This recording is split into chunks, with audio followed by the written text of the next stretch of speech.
Oi pessoal, voltando aqui mais uma vez essa semana com Conversando Com, e hoje o tema é bem gostoso.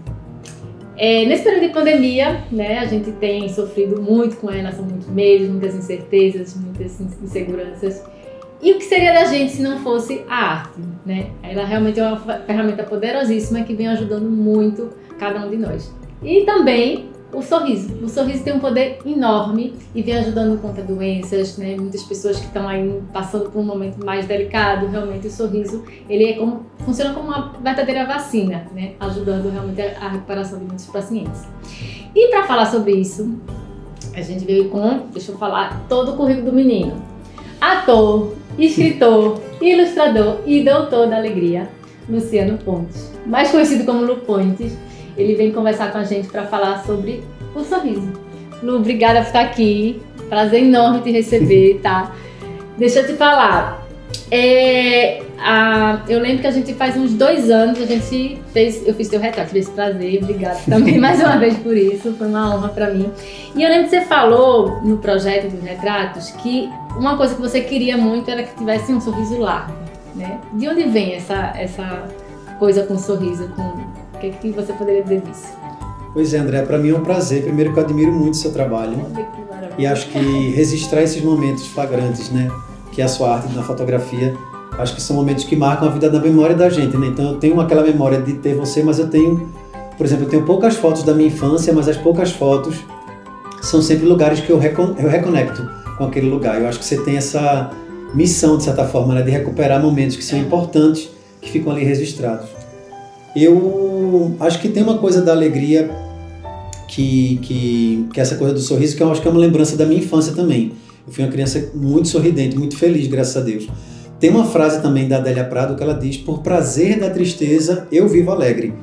E eu acho que não é uma obrigação que a gente vive. As pessoas falam muito assim, vamos ser felizes. Tem umas frases muito afirmativas, de uma exigência de que a gente é obrigado a alguma coisa, né? Uhum. Acho que a gente é obrigado a muitas coisas. Eu acho que a alegria é uma construção. Ela é uma construção social, porque eu não sei se eu posso ser feliz numa situação em que a gente vive de vulnerabilidade tão grande no nosso país, de ter pessoas ainda que passam fome, que não têm escolaridade, que não têm acesso à cultura como garantia de direito. Então, se eu for uma pessoa preocupada com todas essas questões, isso pode me impedir a minha felicidade. Né? Mas se eu também pensar muito nessas questões, eu deixo de viver. A gente enlouquece um pouco, né? Enlouquece um pouco, mas você acaba... Mas eu acho que esse transitar nessas duas coisas, eu acho que é importante para que a gente entenda que a gente é um sujeito social. E o riso, ele é um comprometimento social, né?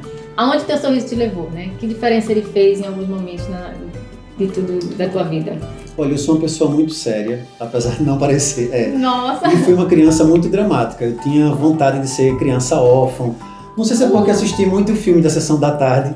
Então eu já fiz aquela ceninha dramática de fazer a trouxinha, amarrar as coisas, botei um bichinho que eu gosto, botei um pedaço de pão, bolacha creme cracker que eu adoro. Comi bolacha creme cracker com doce, que foi minha mãe que sempre colocou, e fui-me embora. Ela, tu vai pra onde? Eu fui fugir, porque era dramática essa essência, né? Uhum. E eu acho que o palhaço me ajudou a entender um pouco essa minha energia dramática, que o teatro também me ajudou bastante, mas eu acho que nesse sentido trabalhar com palhaço, ele foi quase como terapêutico. Eu digo que o palhaço me salvou, porque o palhaço me mostrou esses lugares dramáticos que eu me colocava, né, de me vitimizar, de me colocar em situações de talvez que me comprometessem, né, humanamente, assim, de estar muito à disposição das pessoas. E o palhaço me deu um poder, ele me deu um poder de me conhecer, e eu acho que isso é muito poderoso. E eu me conheci rindo, né, expondo as minhas fragilidades, porque no palhaço a gente não encobre, a gente revela. Exato. Então, na sociedade a gente coloca um paletó e você acha que a pessoa é bem sucedida, né, mas a cueca tá furada, né? E o palhaço, ele usa cueca de bolinha, ele usa roupa rasgada, ele expõe a sua fragilidade, porque é onde ele vai mostrar a humanidade. E eu acho que isso é um poder que o palhaço tem. E isso me ajudou bastante a entender essas relações de humanidades dentro de mim. Então eu acho que de fato ele me salvou, me tirando um pouco desse lugar da seriedade que eu sou, que eu ainda mantenho, claro, porque eu não quero ser palhaço a vida toda, né? Nem todo o tempo. Uhum. E às vezes eu falo para as crianças, não conta para ninguém, mas eu sou palhaço. Agora eu não tô palhaço, mas eu sou palhaço. Então às vezes você brinca também com essas situações, porque senão você também não é levado a sério, né? Uhum. E eu sempre quis crescer logo, que era para as pessoas me ouvirem, para ser ouvido. E eu acho que isso tem uma relação com a infância, e você registra muito bebês, né? Sim. Que é de ouvir as pessoas, né? Das crianças, a gente ouvir as crianças, porque as crianças nos mostram lugares e coisas que são muito mais interessantes do que a vida adulta. Como é que é arrancar um riso de uma plateia tão sincera como as crianças? Olha, eu acho que a gente sente muita falta dessa relação, né? Qualquer barulho que aconteça, de interação nesses momentos. E eu faço espetáculos e obras que buscam essa interação, né? Então, construir essa relação para uma interação, eu acho que é sempre um desafio também para um artista. Tem outros artistas que não trabalham nessa perspectiva, né? E tanto os meus trabalhos que constroem isso, eu sinto falta e eu sinto que é uma construção de relação. Então, automaticamente, se eu estou lidando com o público, com o adulto ou com a criança, eu crio maneiras para que ele participe, ele interaja. Mas eu também sei o limite dessa relação. Então, tem um momento que ela vai ter que parar para assistir. E tem um momento que ela também vai parar para poder interagir comigo. Esses momentos são dados porque são construções de interação. Você consegue controlar isso. Sim. Falando dos Doutores da Alegria, se é que alguém não conhece, tu podia falar um pouco sobre esse projeto? Pois é, o Doutores é uma associação incrível, né, que o Wellington trouxe para o Brasil, inspirada no Michael Christensen, que é um palhaço norte-americano que inventou o Big Apple Circus. E ele visitava as crianças, ele foi convidado e ele foi um dia de médico. Uhum. E nessa relação, nessa sátira, né, de poder trazer essa figura de maior poder dentro do hospital, sim, que é a figura ainda dos médicos e médicas, o Wellington participou desse processo e trouxe para o Brasil, e a gente existe há 20 e poucos anos, não vou lembrar agora precisamente. Não tem problema. Mas é uma instituição premiada e coisa e tal, e até hoje a gente lida com a questão da formação, da criação de espetáculos, de conteúdos. Por exemplo, na pandemia a gente teve o delivery besteirológico, que foram vídeos criados que chegaram até pelo WhatsApp no hospital, para os profissionais e para as crianças. Uhum. Fizemos também atendimento online, consulta online no consultório besteirológico e lives também. Conseguimos produzir 2 livros, um que saiu agora, que é o Boca Larga, que é uma edição falando, todo mundo do Doutores falando sobre essa experiência da pandemia. E acho que consegui sobreviver nesse sentido, e principalmente sendo palhaço, né? Eu acho que isso mostra, de certa forma, o respeito que os doutores também têm em lidar com essa arte, né? Porque a gente transpõe ela para o hospital, a gente desloca ela do circo, do teatro e dispõe ela de uma outra maneira. Uhum. Então acho que isso é uma responsabilidade muito grande, porque a gente inspirou também muitas pessoas e muitas outras instituições. Então o Doutores é uma associação das pessoas também podem doar, tanto pessoa física ou empresa, né? Inclusive agora a gente está captando também, porque mesmo sendo uma instituição consolidada, a gente também precisa que a sociedade civil se posicione não só em relação aos doutores, mas a qualquer instituição. Eu, particularmente, eu acho super bonito que as pessoas, né, doem cesta básica, doem comida, façam sopa, não sei o quê. Mas eu acho que às vezes, quando a gente entende o nosso papel social e a gente entende que já existem associações de comunidades, né, inseridas nos bairros e coisa e tal, mas você pega aquele dinheiro que você gastaria com coisas perecíveis, né, que você vai lá, se comove por fazer aquilo, mas você pega aquele mesmo dinheiro e dá para uma instituição, para uma ONG, uma creche, que precisa também desse dinheiro para poder manter seu trabalho. Eu acho que isso também é muito válido. Verdade. E para você, como você mesmo, como é trabalhar com Doutores da Alegria? Como você se sente? Olha, primeiro, às vezes as pessoas acham que a gente chora muito. Claro que às vezes a gente se emociona, não sei o quê, mas é um trabalho cansativo, porque a gente lida com o corpo, a ação e o movimento, né?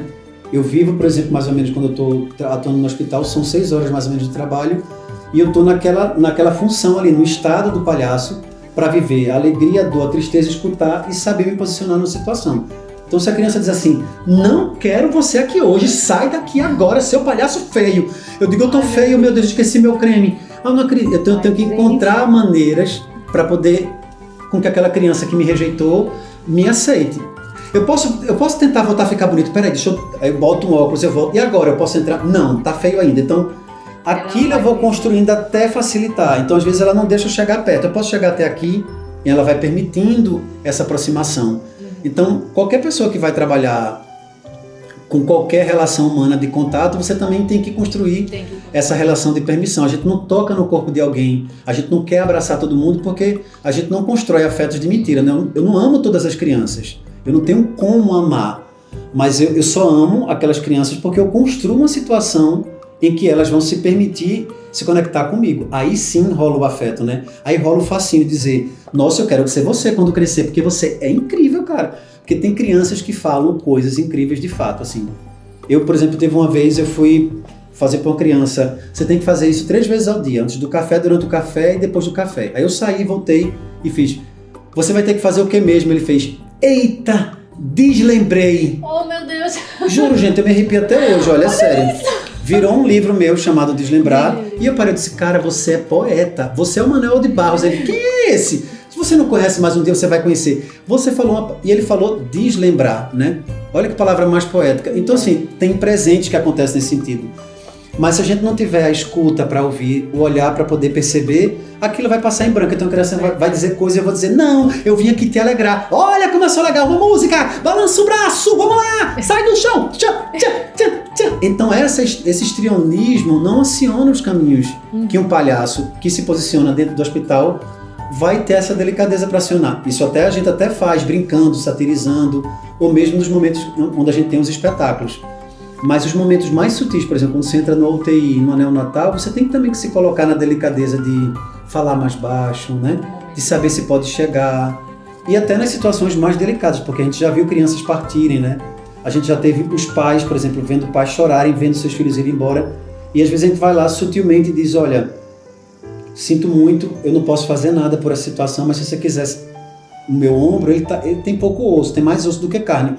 E nessa construção de delicadeza, eles até se permitem sorrir nessa situação. E eles dizem às vezes assim, olha, só você para me fazer rir nesse momento. E não é feio, gente, sorrir na hora de tristeza, né? É. Porque a gente se culpa, porque a gente acha que a dor é muito maior do que a alegria. Não é um momento a gente tá errado, não posso ficar feliz agora porque eu tenho que estar triste. E às vezes essa situação traz muito mais um conforto do que só o desespero e a dor, né? Pra gente finalizar, quais são os teus projetos para esse ano? Então, eu tô pensando em casar, brincadeira.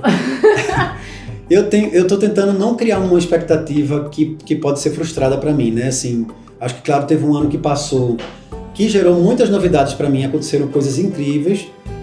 Eu consegui, por exemplo, criar um texto novo de teatro que eu penso numa montagem super bonita, que é um musical, já tem músicas prontas, inclusive. Consegui fazer isso no meio da pandemia, construir crônicas para crianças que viraram vídeos, pequenos vídeos. Foi um projeto meu chamado Histórias Crônicas.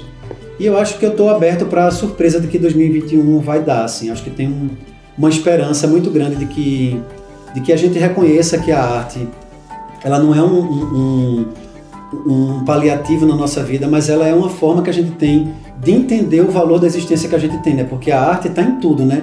No copo que a gente projeta, num móvel que a gente senta, na maneira que a gente come as coisas, porque a arte está em muitos lugares, em lugares que às vezes improvavelmente até nos nossos dentes, né, tem arte, né, tem delicadeza. Os brincos na nossa roupa, no cabelo, né, na maquiagem.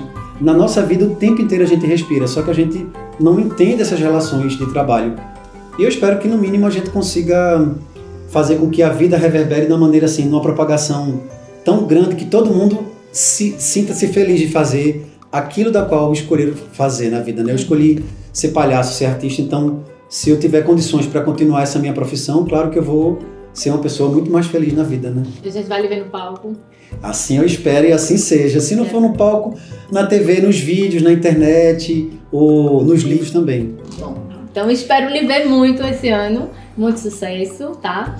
E quero te agradecer por estar aqui, dando um pouquinho desse teu tempo aqui, explicando um pouquinho desse teu mundo maravilhoso. Obrigada mesmo. E parabéns por toda a tua trajetória. Obrigado. E eu que agradeço também a oportunidade de estar, né, nesse momento de conversa com você, porque é uma maneira também de a gente se conhecer um pouquinho mais, né? Além do trabalho que a gente desenvolve, sim, mas e uma maneira também que as pessoas podem conhecer outras pessoas e quem sabe se inspirar também por essas pessoas, né? Sempre, sempre. Obrigada, viu? É isso, a gente se vê na próxima quarta. Até logo.